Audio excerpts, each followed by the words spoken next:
Good morning students, I am Joseph Savio D'Souza, your new SST teacher. और पिछले lecture में हम लोगों ने पॉलिटिकल साइंस ऑन इक्वालिटी जो चैप्टर 1 है उसके बारे में कुछ एक्सप्लेनेशन हम लोगों ने सुना ही होगा। तो आज उसका कंटिन्यूएशन जो है वो करते हैं। Just a quick summary about the previous explanation. हम लोगों ने कुछ एग्जांपल्स देखे हुए थे, जैसे कि mister and Mrs Ansari and Om Prakash Valmiki के बारे में, जिसके आधार पर हमको धर्म के नाम पर जो है वो किस तरह से इनइक्वालिटी जो है वो हो रहा था, कास्ट सिस्टम को लेकर किस तरह से इनइक्वालिटी हो रहा था, वो हम लोगों ने उस एग्जाम्पल में देखा हुआ था। तो आज हम लोग उनमें से कुछ ऐसे पॉइंट्स निकालेंगे और डिटेल स्टडी जो है वो करेंगे।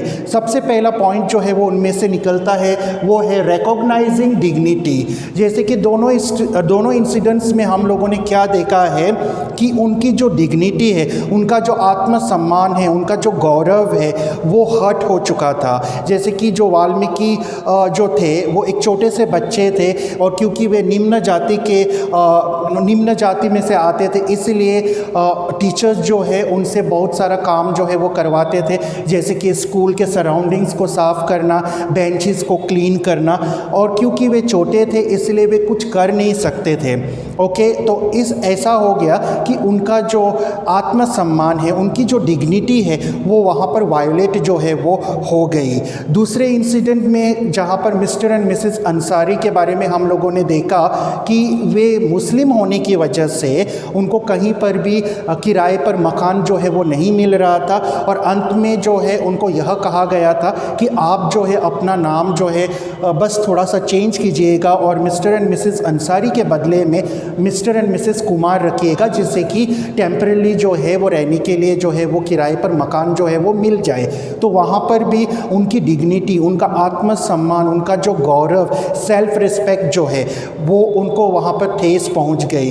तो जैसे कि हम लोग देखते हैं unequal treatment violating the dignity of a particular person. यहाँ पर उनके साथ अनइक्वल ट्रीटमेंट जो है वो उनके साथ हुआ दोनों इंसिडेंट्स में, जिसकी वजह से उनका जो डिग्निटी है वो क्या हो गई, यहाँ पर वायोलेट हो गई, जो कि नहीं होना चाहिए और आज की तारीख में ये कानूनी जुर्म है। उसके बाद हम लोग नेक्स्ट पॉइंट में जाते हैं, reasons for unequal treatment of a particular person, caste, creed, religion, status etcetera.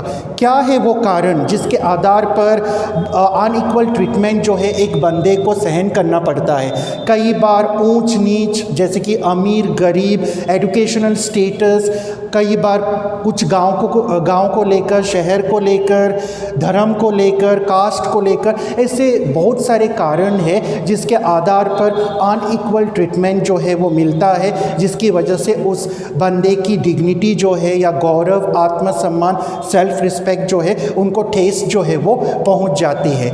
तो अगले पॉइंट में हम लोग देखते हैं equal treatment recognising the dignity of a particular person. लेकिन स्टूडेंट्स, जब हम किसी बंदे को इक्वल ट्रीटमेंट देते हैं, भले ही वो गरीब होंगे या भले वो अनपढ़ गवार है, या हो सकता है कि वो अमीर नहीं है या किसी भी निम्न जाति में से आए हैं, ये सारी चीज़ों को हम लोग साइड में रखते हुए अगर हम उनको इक्वल ट्रीटमेंट देते हैं, तभी हम क्या करते हैं, उनकी डिग्निटी जो है उनको रिकॉग्नाइज जो है वो करते हैं। ओके, तो रिकॉग्नाइजिंग डिग्निटी का मतलब यही है कि जब हम किसी की भी डिग्निटी को ठेस नहीं पहुंचाते हैं, भले ही उनका एजुकेशनल बैकग्राउंड कुछ भी क्यों ना हो, चाहे वो अमीर हो, गरीब हो, किसी भी जात या किसी भी धर्म का क्यों ना हो, ये सारी चीज़ों को हम लोग परे रखते हुए हम उनको इक्वल ट्रीटमेंट देते हैं, तभी हम उनकी डिग्निटी को जो है वो रिकॉग्नाइज जो है वो करते हैं। तो स्टूडेंट्स, अब हम नेक्स्ट टॉपिक में जाते हैं, वो है इक्वालिटी इन इंडियन डेमोक्रेसी। तो डेमोक्रेटिक प्रिंसिपल्स क्या है और उस इंडियन डेमोक्रेसी में हर एक बंदे को किस नज़रिया से जो है वो देखा जाता है, ये अभी हम डिटेल में इस टॉपिक में देखेंगे। और उसके साथ साथ जो प्रीवियस एग्जाम्पल्स हैं उनको भी मद्देनज़र रखते हुए हम कुछ डिटेल स्टडी जो है वो करेंगे। सबसे पहला point, the Indian constitution treats everyone everyone equal irrespective of their caste, creed, sex और religion। जो इंडियन कॉन्स्टिट्यूशन है वो हम लोगों को क्या करता है, हम सभी बंदे irrespective of our caste, creed, sex और religion उनके सामने जो है हम लोग कानून के सामने जो है वो इक्वल है। तो इसका मतलब यही है कि कोई भी हम लोगों की जो डिग्निटी है उनको वायोलेट जो है वो नहीं कर सकते हैं। और अगर कोई भी हमारी डिग्निटी को वायोलेट कर रहे हैं तो हम लोग जाकर उनके ऊपर केस वगैरह जो है वो कर सकते हैं। तो स्टूडेंट्स, जैसे कि हम लोगों ने देखा आज की तारीख में अगर किसी की भी डिग्निटी जो है वो वायलेट हो रही है तो क्या हो सकता है, it is against the law, तो हम लोग उनके ऊपर केस वगैरह जो है वो कर सकते हैं। लेकिन पुराने ज़माने में स्टूडेंट्स ऐसा कोई कानून नहीं था। Prior the implementation of the constitution such type of equality laws didn't exist. पुराने ज़माने में जब संविधान भारत में नहीं था तो इस प्रकार के लॉज जो है वो एग्जिस्ट नहीं करते थे।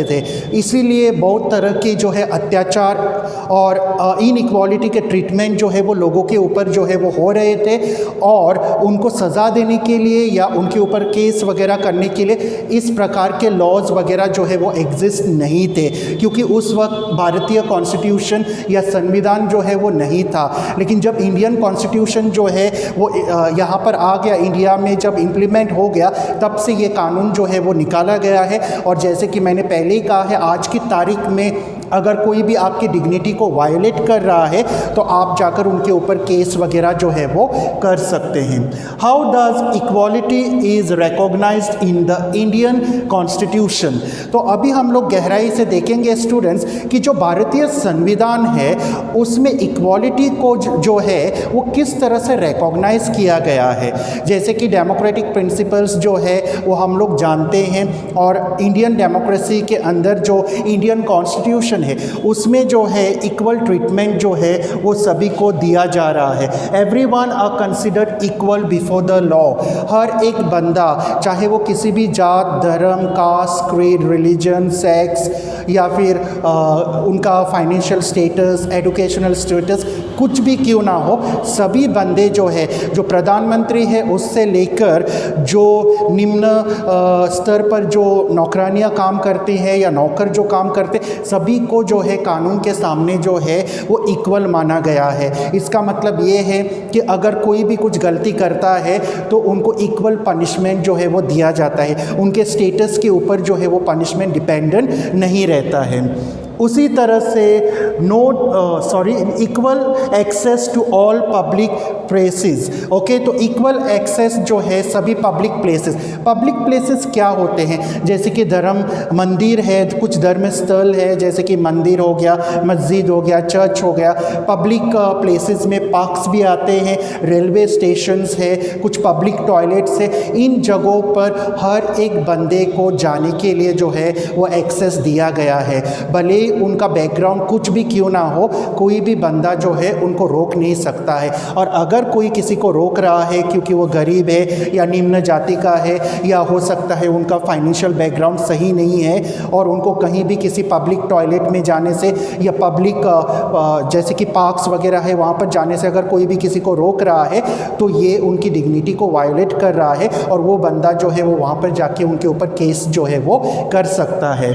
नेक्स्ट है नो डिस्क्रिमिनेशन। किसी प्रकार का भी भेदभाव जो है वो नहीं करना चाहिए। जैसे कि पिछले एग्जाम्पल्स में हम लोगों ने जो डिस्क्रिमिनेशन के केसेस देखे हैं, उस तरह के डिस्क्रिमिनेशन और डिफरेंट टाइप्स ऑफ डिस्क्रिमिनेशन जो है वो नहीं होने चाहिए। उसके बाद स्टूडेंट्स हम आ जाते हैं एक नए टॉपिक में जिसका नाम है implementation of equality by the government. Okay, implementation मतलब अभी रिकॉग्नाइज तो किया हुआ है कि ये सब इक्वल ट्रीटमेंट मिलना चाहिए इंडियन कॉन्स्टिट्यूशन के द्वारा, लेकिन ये लागू कैसे करवाया जा रहा है सरकार के द्वारा हमारे समाज में, जिससे कि भारतीय नागरिक जो है इसका बेनिफिट जो है वो उठा सकते हैं। तो ये हम लोग अभी डिटेल से से जो है वो देखेंगे।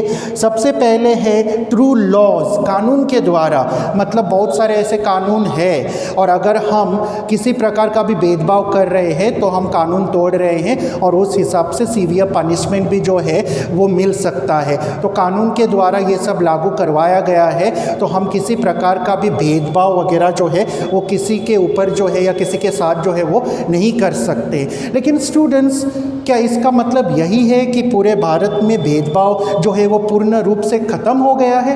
नहीं, भेदभाव जो है वो बहुत सारी जगहों पर जो है वो हो रहा है, लेकिन कई ऐसे लोग हैं जो आवाज़ नहीं उठाते हैं, जो आगे बढ़कर नहीं आते हैं और चुपचाप अपनी मजबूरी की वजह से भेदभाव को सहन करते हैं। ऐसा नहीं करना चाहिए, बल्कि उन लोगों ने सामने आकर जो है वो अपनी आवाज़ जो है वो उठानी चाहिए। और इस तरह से बहुत सारा भेदभाव जो है वो हो रहा है, जो अक्सर भारत जैसे देश में नहीं होना चाहिए। Next, through government schemes, that is mid day meal.